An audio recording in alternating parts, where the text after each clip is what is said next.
हुसैन और यजीद इस्लाम के इतिहास के दो बड़े नाम। क्यों हुई थी इनके बीच जंग? इतिहास की एक ऐसी जंग जिसको कभी भुलाया नहीं जा सकता और क्यों इस्लाम में इसे इतनी अहमियत दी जाती है।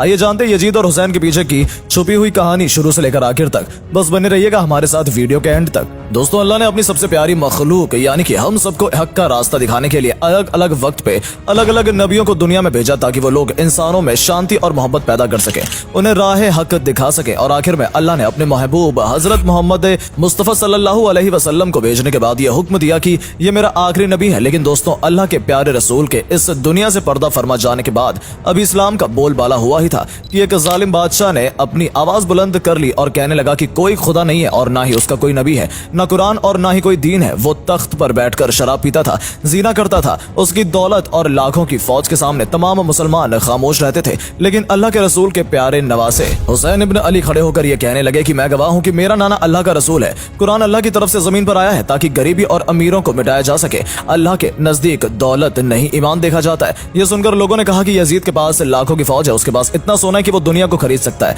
उसके सामने कौन खड़ा होगा? वो आपको शहीद कर देगा, आपके खानदान को खत्म कर देगा। इसके जवाब में इमाम हुसैन ने फरमाया कि मेरे शहादत की खबर तो मेरे नाना ने बचपन में ही सुना दी थी। ऐ लोगों, ये पैगाम हक है कि इस्लाम अल्लाह का दीन है और अगर अल्लाह के दीन के लिए इस हुसैन को कुर्बान भी होना पड़ा तो ये मेरे लिए एक फक्र की बात है। उनके इतना समझाने के बावजूद लोग डरते रहे और बोले कि यजीद जैसे इतने खतरनाक राजा के सामने हम कैसे खड़े हों। लेकिन इमाम हुसैन मुतमईन थे। दोस्तों, कहते हैं जब इस बात का इल्म यजीद को हुआ तो उसने अपनी फौज को इमाम हुसैन को कत्ल करने के लिए भेज दिया। यजीद चाहता था कि हुसैन उसके साथ हो जाए क्योंकि वो जानता था अगर हुसैन उसके साथ आ गए तो सारा इस्लाम उसकी मुट्ठी में होगा और जितने भी लोग इस्लाम को मानते हैं वो उसकी फौज में शामिल हो जाएंगे, जिससे वो पूरी दुनिया को अपनी मुट्ठी में कर लेगा। पर दबाव के बाद भी हुसैन ने उसकी किसी भी बात को मानने से इनकार कर दिया और हमेशा यजीद के सामने एक चट्टान की तरह खड़े रहे। कुछ समय बाद यजीद ने हुसैन को रोकने के लिए एक तरकीब सोची। दोस्तों, 680 ईस्वी में इमाम हुसैन मदीने में अपना घर छोड़कर शहर मक्के पहुंचे जहां उनका हज करने का इरादा था। लेकिन उन्हें पता चला कि दुश्मन हाजियों के रूप में आकर उनका कत्ल कर सकते हैं। हुसैन ये नहीं चाहते थे कि काबा जैसे पवित्र स्थान पर उनका खून बहे।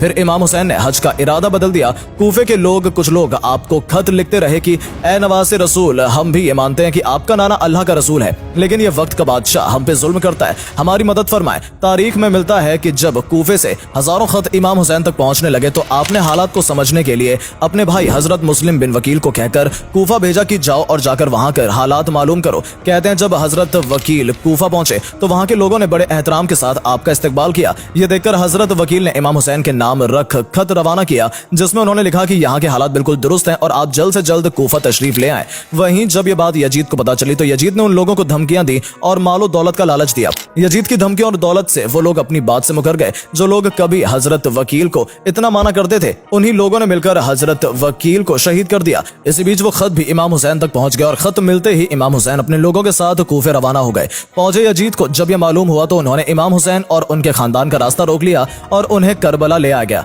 आपने उस वक्त एक शख्स से सवाल किया कि यह कौन सी जगह है, जिसके जवाब में उस शख्स ने कहा कि इस जगह का नाम करबला है। बस करबला नाम सुनना था कि इमाम हुसैन ने अपने पूरे लश्कर को यह हुक्म दिया कि यहीं पर खेमे लगा दिए जाएं। कहते हैं उस जमीन को इमाम हुसैन ने उसकी कीमत देकर खरीद लिया और उस जमीन का नाम जागीर अली अकबर रखा। यजीद अपने सरदारों के द्वारा लगातार इमाम हुसैन पर दबाव बनाता गया कि हुसैन उसकी बात मान ले। जब इमाम हुसैन ने यजीद की शर्तें नहीं मानी तो दुश्मनों ने आखिर में उस नहर का फौज का पहरा लगा दिया और हुसैन के खेमों में पानी जाने पर रोक लगा दी गई। यजीद की फौज को देखकर कूफा इराक के लोग जिन्होंने इमाम हुसैन को बुलाया था अपना खलीफा बनाने के लिए उन्होंने भी साथ छोड़ दिया। 3 दिन गुजर जाने के बाद जब इमाम के परिवार के बच्चे प्यास से तड़पने लगे तो हुसैन ने यजीदी फौज से पानी मांगा। दुश्मन ने पानी देने से इनकार कर दिया। दुश्मनों ने सोचा इमाम हुसैन प्यास से टूट जाएंगे और हमारी शर्तें मान लेंगे। जब हुसैन 3 दिन की प्यास के बाद भी यजीद की बात नहीं माने तो दुश्मनों ने हुसैन के खेमों पर हमले शुरू कर दिए।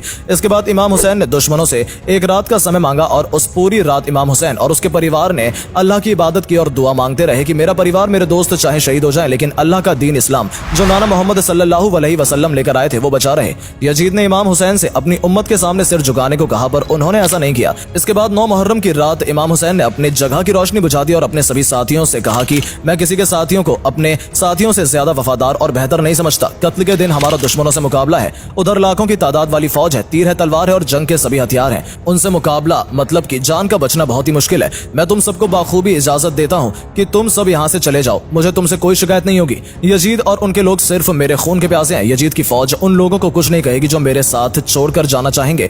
कुछ देर बाद रोशनी फिर से कर दी गई, लेकिन इमाम हुसैन के एक भी साथी उनके पास से हिले तक नहीं। 10 अक्टूबर 680 ईस्वी को सुबह नमाज के समय से ही जंग छिड़ गई। जंग तो कहना ठीक ना होगा, क्योंकि एक और लाखों की फौज थी, दूसरी तरफ 72 सदस्यों का परिवार और उनमें कुछ मर्द। लेकिन इतिहासकार जंग ही लिखते हैं। वैसे इमाम हुसैन के साथ केवल 75 या 80 मर्द थे, जिसमें से 6 महीने से लेकर 13 साल के बच्चे तक भी शामिल थे।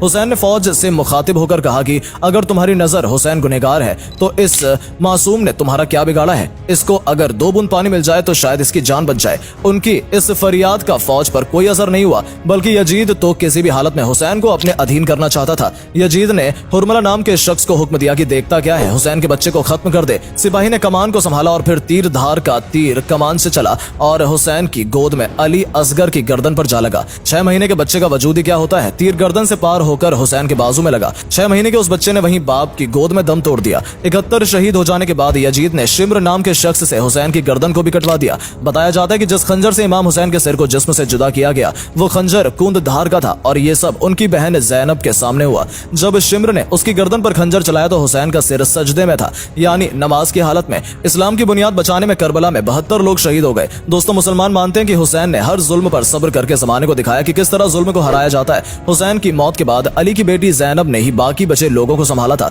क्योंकि मर्दों में जो हुसैन के बेटे जैनुल आबिदीन जिंदा बचे थे वो बेहद बीमार थे। यजीद ने सभी को अपना कैदी बनाकर जेल में डलवा दिया था। मुस्लिम मानते हैं कि यजीद ने अपनी सत्ता को कायम करने के लिए हुसैन पर जुल्म किए थे। इन्हीं की याद में शिया मुस्लिम मुहर्रम और मातम करते हैं और अश्क बहाते हैं। हुसैन ने कहा था, जिल्लत की जिंदगी से इज्जत की मौत बेहतर।